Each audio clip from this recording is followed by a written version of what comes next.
Welcome back to Inside the Huddle. I'm your host, David Egono. I am joined by Scott Jerko, 2001-2004 linebacker, Alex Shook, tight end, 1987 and 1991, and Owen Schmidt, running back, 2005 to 2007. So last week's game against Oklahoma, we lost the game 45-33. Before we even jump into the actual game, let's give out player of the weeks, who you give an attaboy to. Owen, let's start with you. I give no attaboys out. We lost the game, and there's just a lot of things I think we need to work on. That's fair. That's fair. Well, I think we had a lot of good came out of this game on the offensive side of the game, offensive side of the ball. I think Mario Alford and Kevin White are turning out to be our key playmakers for the season. They combined 17 catches, 274 yards, and 2 touchdowns. My player of the football goes to those guys. Yeah, Kevin White was matched up against an all Big 12 cornerback. I believe Sanchez was his name, and he dominated him the whole game. He's averaging 150 yards, I think 10 receptions a game. He had another outstanding game against Oklahoma, and hopefully he can continue that success. Go ahead. When you can catch the ball and run away from everybody on the Oklahoma defense, it says something for your speed and athleticism. And run over them. Yeah, I mean, it was obvious, I would say, definitely from the second quarter on that Sanchez was playing with, I guess he dislocated his shoulder or whatever, but those two were still going at it. Sanchez even had a pick. For me, to echo what Scott said, I mean, and Alex, Kevin White, great game. Mario Alford had a great game too, but I agree with Owen. I mean, honestly, apart from Josh Lambert, I don't really know who to really say had a great game and helped the team progress to actually win the game. I mean, it was one of those weeks where, again, there's yards, but they're almost like empty calories. You know, they didn't really benefit to the game actually being in the Mountaineers' favor. So let's jump right in. Let's talk about the offense first. Alex started off. What were the things that you saw, and what were the things that the Mountaineers seem to just be struggling with, trying to get a consistent hold on the game? Oklahoma's better than us, and I think that became obvious in the third and fourth quarters. And like we were talking about before we went on camera, we match up okay with Oklahoma with our first 20 or so guys. It's that next 20 or 30 guys that really start to wear you down as the game goes on, that those big offensive linemen leaning on our defensive linemen, getting to the linebackers, and you get that 240-pound freshman running back who is a bowling ball that just absolutely creates a mismatch when he's running down. It's kind of like Owen Schmidt running into the secondary, and cornerbacks and safeties trying to tackle him. You could see by the end of the game that our safeties were not looking forward to coming up and hitting Mr. Perrine, because there was not a soft spot on that man. I mean, that's a classic, just big boy versus a little guy. They just, the conditioning level, it looked like we got tired. I don't know if it was because we were tired or if it was just because, it was a very physical game and, people were getting beat up. But it looked like our conditioning wasn't what it should be. But, obviously when you get beat on like that, I mean, you're going to get wore out. I mean, that's just how it goes. Well, offensively, we still had over 100 yards rushing against them. We still had over 350 yards passing against them. Our offense was on key, as just we had too many turnovers on the offensive side of the ball. You lose a fumble, you have 2 interceptions. One was iffy, but I still think our offense played pretty well, good enough to win the game. We scored 30 points and 500 yards. Hey, you score 30 points, you should win a ball game, But then again, that's what happens. We're here again. We're in the Big 12. Big scoring games. There are going to be a lot of these games where we get caught. 40 points. Who knows how much more we're going to go. It's been like that for the last couple of years, actually. Hopefully this is the class of the Big 12. I mean, I think Oklahoma is probably going to be the best team we play, hopefully.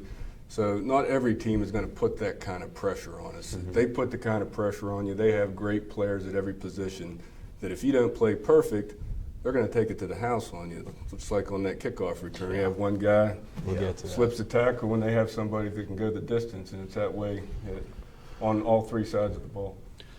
I like Clint Trickett emerging as our go-to guy. I mean, you got that combination of Clint Trickett and Kevin White. I think that's a combination teams are going to have to start to key on. And the more they start to key on, I think the running game, Russell Shell, should open up more, and then releases Mario Alford for even bigger plays than what he already has. What about the tempo? One of the things that I saw, especially going into the second quarter, because it was neck and neck. Like Alex said, 20-20, our guys were right there throwing punches just as hard. But once they started to cycle in waves of guys on the defensive line, linebackers, what have you, I felt like our tempo. This is where it's kind of touchy, but game management. Maybe you run the ball a little bit more. Maybe you slow down the plays coming in, and you go after certain plays that are more so drive sustainers, keep the drive going instead of going for the house. That's one of the things that I thought. What do you guys think about that? Is that something that's nitpicking, or is that something that there's something there? I don't think it's nitpicking. I think it's game strategy. Obviously, we're the younger team in this whole division, as far as the recruiting. We were talking earlier about our depths. We don't have the depth. You know what I mean? So it just throws a huge wrench into the whole scheme when we're trying to go fast. Guys are tired. We're trying to get, second and third guys in there that don't have the experience. They're younger guys. They're just not the talent that, the Oklahomas and the Texases have gathered over years of just earning a reputation. We're in a whole class of football that's completely different to what we've been playing, since 3 years ago? So it's, I've said this before, it's just going to take time. It's going to take time for us to get the recruits. It's going to take time for us to, understand and manage the Big 12. It's different football. It's just different. I think we're kind of learning still. Especially up front. Yeah. I think against Maryland, our offensive line played 105 snaps, and we didn't sub. I don't know how much we subbed against Oklahoma, but it's hard. A lot of plays to play that many plays to be consistent as an offensive lineman. Oklahoma was able to cycle guys in, and I think that's what wore us down. Ultimately, we're going to have to be able to run the ball some, but I never felt like, at least from the stands watching the game, that we could have controlled that game running the ball in any way like Oklahoma controlled the game against us. Well, just they were a bigger team. Sitting in the end zone where I was watching on the field, just seeing the end zone copy of the game, the guys were just bigger. It was like I was talking to Pat Liebig and Mike Dent on the sideline. It was like these guys are just bigger. There was nothing really, anything else you could really say. Our guys just looked a lot smaller than them. Tempo of the game, I think we need to stay as is. Offensively, we've put up however many yards. We're top 10 in the country in yards, probably points as well. Mm-hmm. I don't know the true stats on that, but I think the tempo on the offensive side needs to stay as is. I think the defense needs a lot of help. Mm-hmm. Okay, so that's actually a perfect segue. Thank you, Scott. Because our defense is why the tempo of the game actually, in my opinion, is an issue. Our defense is good for about 50 snaps. Yeah.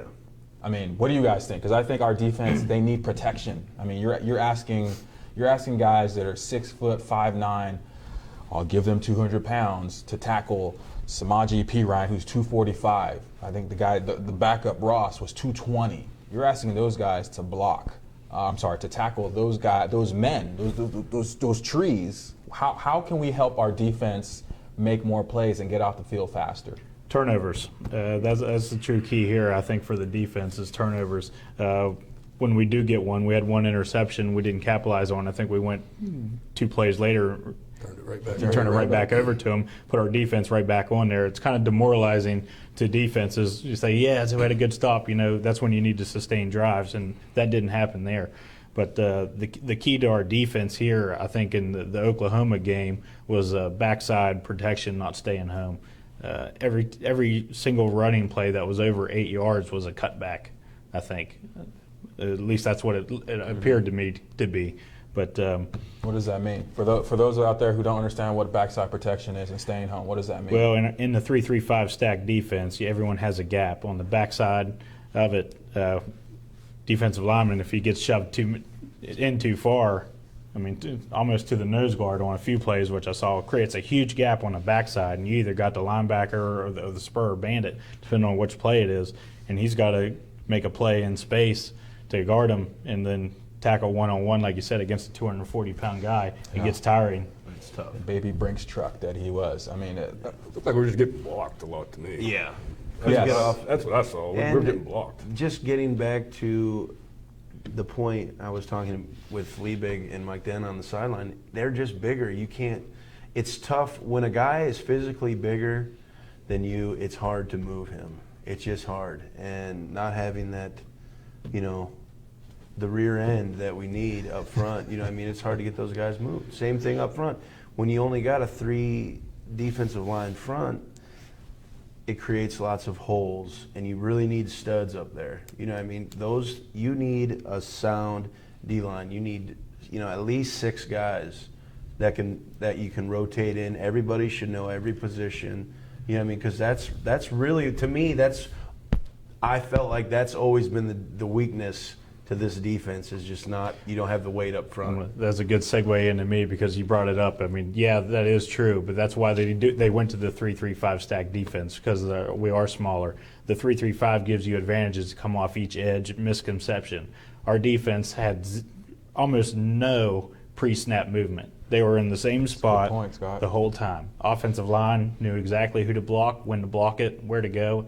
You can't do that with this defense. You got to be moving around, make them guess who they got to try to block, and we weren't doing that. So here's a question for you: Is it scheme? Is it strategy to get that 3-3-5, whether it's the D linemen, spurs and bandits, linebackers, whatever, or is it heart?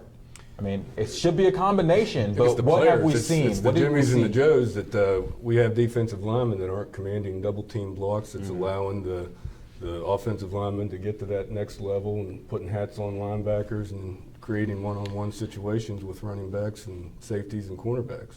It is a new defense to our guys, and you got to get the coaches to get the players to buy into it. But like you said, there's still no excuse. There still needs to be effort. You still need to draw double teams and free up linebackers to go make plays. We just weren't moving. We weren't getting the gap control that we needed. Oklahoma's going to do that to a lot of teams. Yeah. This year. I mean, they're number 4. They're number 4 for a reason. I think we're a very good team. I think we just turnovers, man. They kill you. They will kill a season in a second. If we can't control our turnovers, I don't care how many yards the offense, creates and how many points. We've seen it when Gino was here. I mean, the guy would score 80 points, but if we can't make stops and we can't, stop the turnovers, it'll be a very long season. And like we've talked about, we have played 2 of the top 5 teams in the country. Yes. So we can't be discouraged now going into an off week. Turnovers, we're pressing from behind, really trying to get back in the ball game, and that sometimes lends itself to mistakes. And those turnovers hopefully won't happen going forward against defenses that aren't nearly as difficult to play against as Oklahoma's. Yeah, I agree with you guys. And before we talk about the special teams, you guys, it's come up a couple of times, and as Alex said, it is about the Jimmies and the Joes. But Owen actually started off with this topic. Are we tired? Is this something where we're not in shape? Because when I think of kickoff returns that we're getting, or kickoff or punt returns that we're just getting blown over, to myself, I'm thinking, okay, when I played on special teams, that shouldn't happen that way, week in, week out. I don't know who's running the special teams there now. DeForest. Okay, DeForest. So I remember when we played ball, special teams, and this is just kickoffs alone. I mean, the period of kickoffs was, you did not want to be on kickoffs. No. You did not want to be on kickoffs. It was full kickoffs for the whole period. I mean, straight sprints. We had 2 groups, and I mean, it was conditioning. It was insane. It was. It seems like those guys are the guys that are coming off the field or going straight to special teams. They're maybe not getting the breather. That's why we're getting blown up a little bit on special teams. The transitions need to be a little smoother, though, for sure. Mm-hmm. It looked like one guy didn't make a tackle, and Yeah. there you go. You're playing against Oklahoma, a fantastic team. I'll hold out judgment until we're 6 or 8 games in the season. We covered pretty well against Alabama and had fantastic returners, so We'll see. Hopefully, this doesn't become a pattern where every week we see somebody breaking a long kick return or punt return for a touchdown. You got one. We got one. We can have only one. We only get one this year. Well, we have 2 now with the punt return at Maryland. So Yes. that's why I even brought But it up. that's punt. That's punt, though. We'll give them the benefit of the doubt. They get one on Okay. return and punt, and that's it. We've had our follies for the year. Okay, so The mulligan. Yes. but as an overarching topic, point of concern, it's not conditioning, because I kind of saw it against Alabama. It's one of the things I wrote down. I was like, and we keep saying it, and it's something that unless you're on the field, you can't really quantify. But when you're playing against bigger guys, well, let's be honest, bigger men, you're going to get tired, Yeah. especially when you're going to the ground. You're going to get tired over 20, 30, 45 minutes an hour. Well, Go ahead. I'm going to jump in here. The thing I saw on the kickoff team, you don't see your starters on defense on the kickoff team. Yeah. You see your backups, and then you see your fast guys, which tend to be your wide receivers who aren't really defensive players. I think they need to check the personnel and get the right people in the right places. agree. Would help. That's a good point. Would help a lot there. Your backup linebackers who are still quick that should never be tired in a game if they're not getting more than 25 snaps a game. It's a depth issue again. Yep. But at the same time, speaking with, a guy who's sitting at the table here, he's a type of guy who would not come off the field and go straight to special teams. So, I mean, there's a lot to be said. Is it conditioning or is it heart too? I mean, are the guys wanting to point. do it? That's I a know good nobody point. wants to play special teams, but it's like, That's the only way I got on the field. For the Exact first same- three I mean, that's the years only I reason was I- there. I was on the kickoff Yeah. and kickoff return. That Scott, was my time. tell them your story about Quincy Wilson, just to echo what everybody else is saying. That's what I said when I was in high school. I watched Quincy Wilson on the kickoff team. He's always the first one down there, his fastest one, and he would just blow people up. I saw that. That's what made me fall in love with Quincy. And then as soon as I got there, true freshman year, that's when I played special teams, all the special teams. And it was, I'm going to be that guy that's on TV blowing somebody up and making plays. That's how you get noticed by coaches. That's how you get more plays, more snaps in practice to try to get to the starting position. Yeah, absolutely. Yeah, if you're a backup, the only way that you're ever going to play is if you do well on special teams. I mean, that's the only way you're going to play. It's sort of one of those things where you're kind of, as a former football player, I'm sort of like, disappointed to a certain degree, because those are the guys who you should be tearing off everybody's head. Oh, It shouldn't even be a question. Yeah, special teams is a bunch of dogs. You're just going out there to mangle. There's no strategy. Get the ball. The punt block team has come really, really close on multiple occasions, and they did get the one punt block against, was it Maryland? Yes, Maryland. Yeah, so Kickers and punters look good too. I thought last Yeah. year. Yeah. That's a good point. Josh Yeah. Lambert, like I said, made 3, 2 counted, 1 got called back, and then made a 54-yarder, which is the longest at Mountaineer Field, I believe. Yeah, he's got leg. Punter did a nice job dropping the ball down inside the 20-yard line a couple times. Yeah. Looked like he really controlled the ball. The pieces are there. The pieces are there. It's just putting them all together. Yeah. So next week, or not next week, the next game is against Kansas, and obviously there's a bye week this weekend. Let's be totally truthful. What do the Mountaineers need to work on in practice? They have a couple more days of practice this week. What do they need to work on this bye week so that going into Kansas, because let's not sleep on Kansas. They made it tough. They made it tough last year on the Mountaineers. What do they need to do so that not only do they play well, but they can actually do well all 4 quarters of the game? Go ahead, start off, Alex. I think Scott could probably talk better about the defensive gap responsibilities and finding out ways to get pressure on the quarterback to keep the quarterback off of their footing. But I think we need to continue to evolve in the 3-3-5 defense, fundamentals and tackling. I saw some poor tackling on Saturday, and continue to develop the running game. Obviously, the passing game looks pretty good for us. Continue to develop some depth along the offensive line, so hopefully we don't have guys playing 100 snaps anymore, that we have some second-string offensive linemen that can come in and play. I couldn't agree with you more. The defense needs to move around pre-snap. They need to practice that in practice against the offense. They need to know how to do it and know where to be. So you should know where to go, pre-snap, just by the formation that they're running. And it shouldn't be that hard to give them different looks, slide right before. By the 3rd and 4th quarter, you should have their cadence down, or to know when the quarterback, claps his hands once, twice, or whatever it may be. You should be getting these reads at the first half. I mean, by the third quarter, you should know where to line up and when to move around. I think something we might be struggling with as far as the defense goes is it is a new scheme. So everybody's just getting used to where they need to be lined up.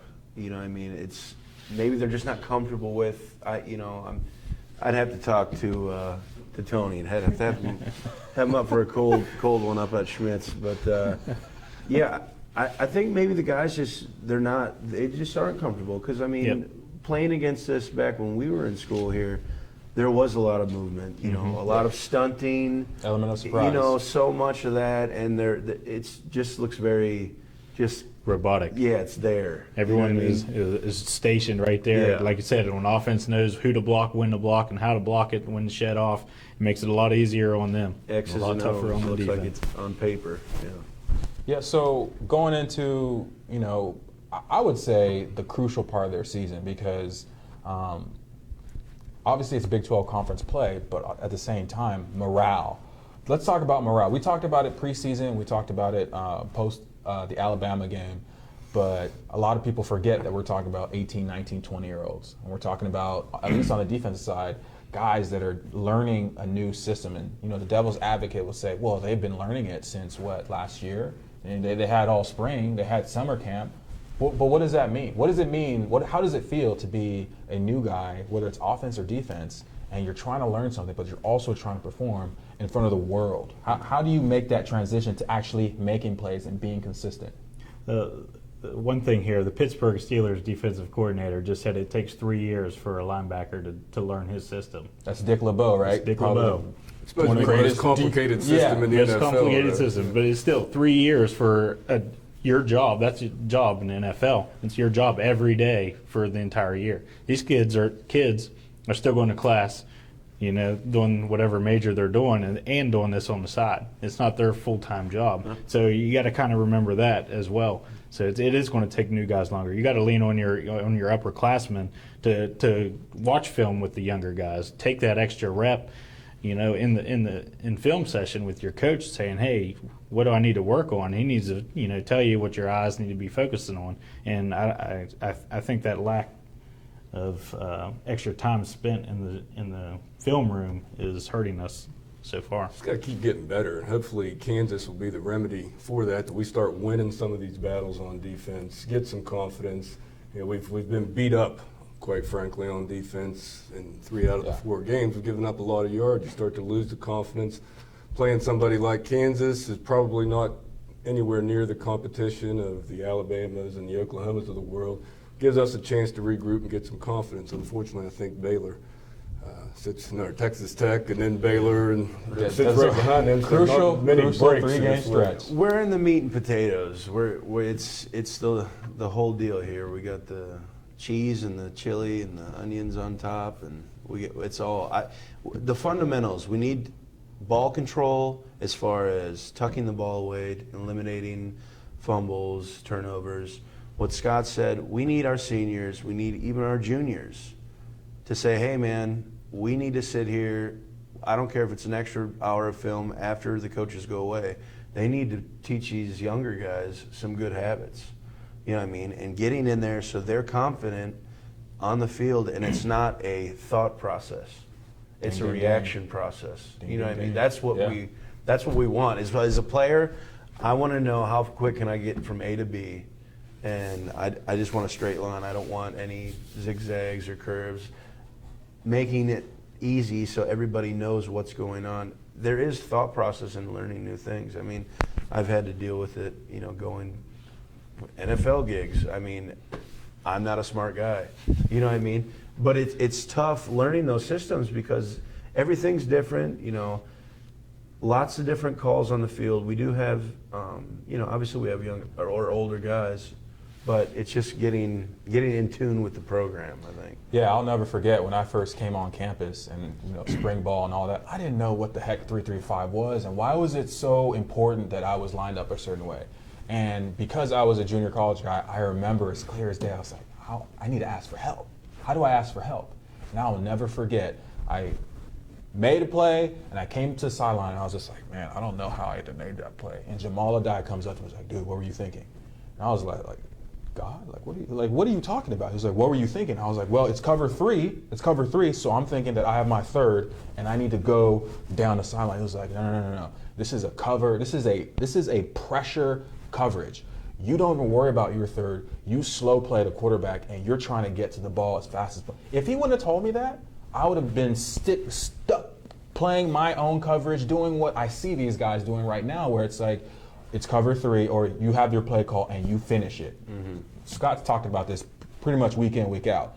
When you're just playing the defense, you're not playing defense. You're reacting. Mm-hmm. Defense at its best is it's responding and forcing the offense to make a play, which, let's be honest, after Oklahoma, after Alabama, I mean, let's be honest, Texas looks like they're treading some hot water here, early part of the season. Oklahoma State is good, but the rest of the schedule is very, very doable. So we need guys to step up and make plays like they did in high school, make plays like they made in junior college, wherever they came from. They didn't come here, because this was their worst option. Mm-hmm. They came here because this was their best option. So, I mean, I don't know what you guys think about that, but it comes down to, like you said, not thinking, just going out there and playing. If you think, you're beat every time. Well, let's not forget, this was our fourth game in the 4 weeks against 2 top 5 opponents. I mean, they're not top 5 for no reason. I mean, these guys have upperclassmen. They have a great scheme set out for them, and we're just almost there. And great depth. Yes. I think at this point we know we're not as good as Alabama. We know we're not as good as Oklahoma.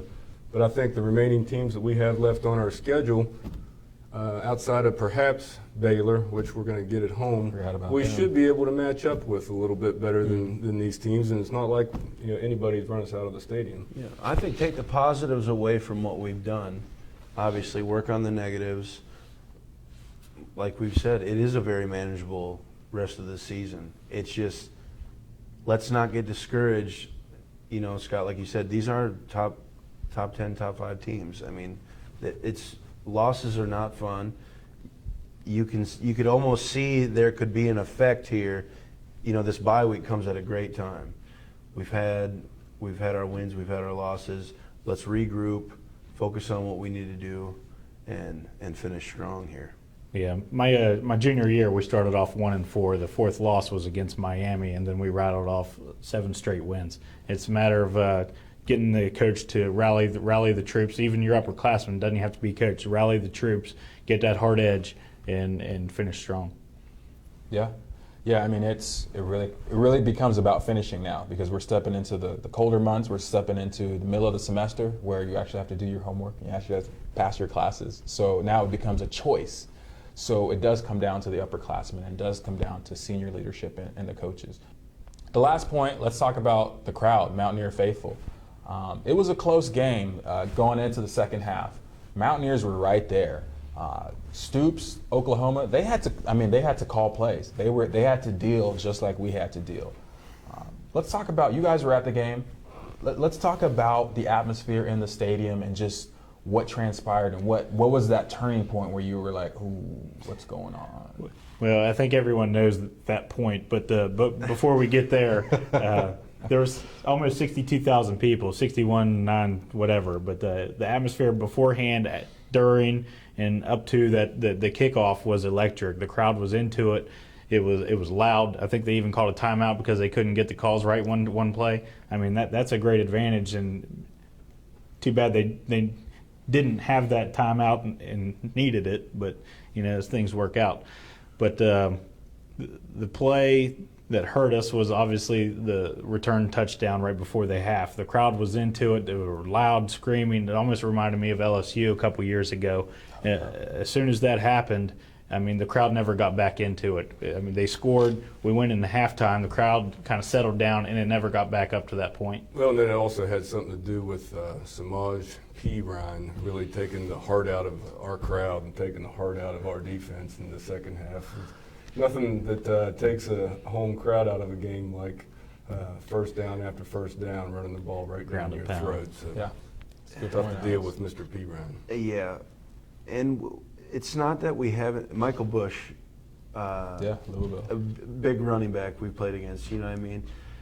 The crowd to me was good, but I feel like we got a couple notches. We got about, we were at an 8, I think. To get to an 11, you know what I mean? I think. Well, you don't notice it because you're on offense. The Maybe- defense is what hears it. maybe I don't notice it. Maybe I don't. Yeah. It was a nice crowd, though. It was a great. No, they were great. They were great. But you know what happens? We score. They immediately come back. It's Big going play to kill doesn't you even have no to be a matter what. score. It's gonna take it out of you. You need a big hit. You need an interception. Something a game changer that gets the crowd into it. Yeah, and then we just didn't get it. Yeah, and coming back into, we need something. Somebody's got to do something. Somebody on the sidelines has to be like, hey, it's me. I got to do it. So it's. Do we have that player, or is it too soon to tell? Because I would say it's Clint, but then again, it can't always be Clint. I'd Somebody say has it's to be. I'd say it's Carl Joseph. Go pick out a wide receiver and just knock his head off. Yeah. I mean that would turn the crowd like back that. into it. That's a penalty now. They used to be allowed to do that. And I think they think about Between the it. whistles. Between the whistles. Yeah, yeah. Between the whistles. Wow, awesome show, guys. Well, thank you for joining us, and check back on thedpost.com for more updates.